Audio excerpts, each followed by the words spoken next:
বাংলার মুখ্যমন্ত্রী বলছেন যে বাইরে যারা পরিযায়ী শ্রমিক তারা রাজ্যে ফিরে আসুন।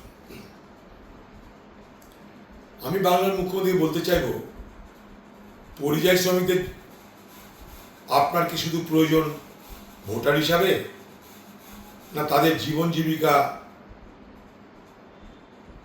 অর্জন করবার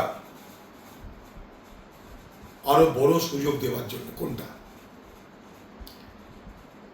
সারা ভারতবর্ষের অন্যান্য রাজ্যগুলো, বিশেষ করে দক্ষিণের রাজ্য, পশ্চিমের রাজ্য, সেই সমস্ত রাজ্যে গিয়ে বাংলার পরিযায়ী শ্রমিকরা যে পরিমাণ রোজগার করেন তার কিয়দংশ, সামান্য অংশ বাংলায় পরিশ্রম করে রোজগার করতে পারবেন না। তাই তাদেরকে বাইরে গিয়ে রোজগার করতে হয়, কারণ তাদের কাছে রোজগার করলে উদ্বৃত্ত পয়সা থাকে। আপনি পরিযায়ী শ্রমিকদেরকে বাংলায় না ডেকে আপনি কেন ভারত সরকার এবং কোর্টের কাছে যাচ্ছেন না যে পশ্চিমবঙ্গের পরিযায়ী শ্রমিক যে যে রাজ্যে আছে তাদের সেই সমস্ত রাজ্যের সুরক্ষা দেওয়ার জন্য প্রত্যেকটা রাজ্যকে নির্দেশ দেওয়া হোক?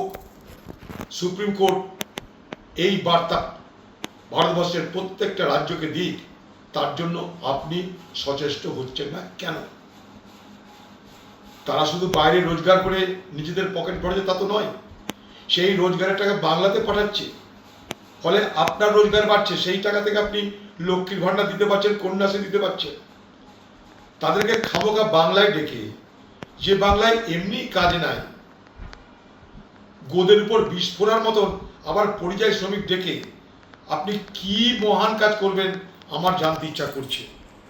আমি বলবো যে পরিযায়ী শ্রমিক যেখানে যে রাজ্যে যেভাবে আছে সেখানে তাদেরকে থাকতে দিতে হবে, রাখতে দিতে হবে, রোজগার করার অধিকার দিতে হবে, এটা আমাদের দাবি।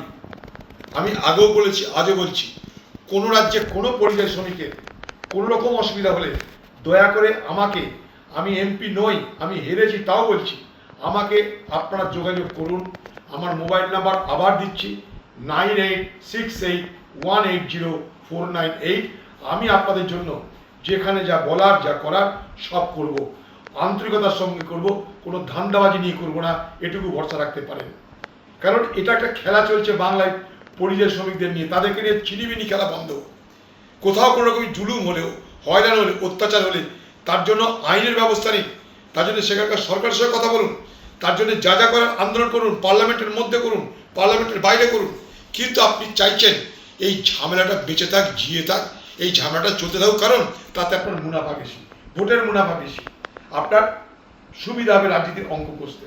আরও বলছি, পরিযায়ী শ্রমিকের কোনো জাত নেই, ধর্ম নেই, তারা হিন্দু, তারা মুসলমান, তারা শিখ, তারা খ্রিস্টান, যে কোনো জাতির শিডিউল কাস্ট, শিডিউল ট্রাইব, তাদের বাধ্য হতে হচ্ছে তাদের পরিযায়ী শ্রমিক হতে।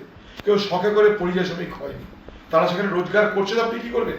তাই তারা সেখানে ভালো হতে তারা আসতে চাইছে না, তারা রাজ্যে আসতে চাইছে না, রাজ্য ছেড়ে তারা চলে গেছে শখে নয়, নিরুপায় নেই। সেই কথাটা মাথায় রেখে যে যেখানে আছে তাকে সেখানে রাখার সুনিশ্চিত ব্যবস্থা করতে হবে, সেখানে থেকে সুরক্ষা দেওয়ার ব্যবস্থা করতে হবে।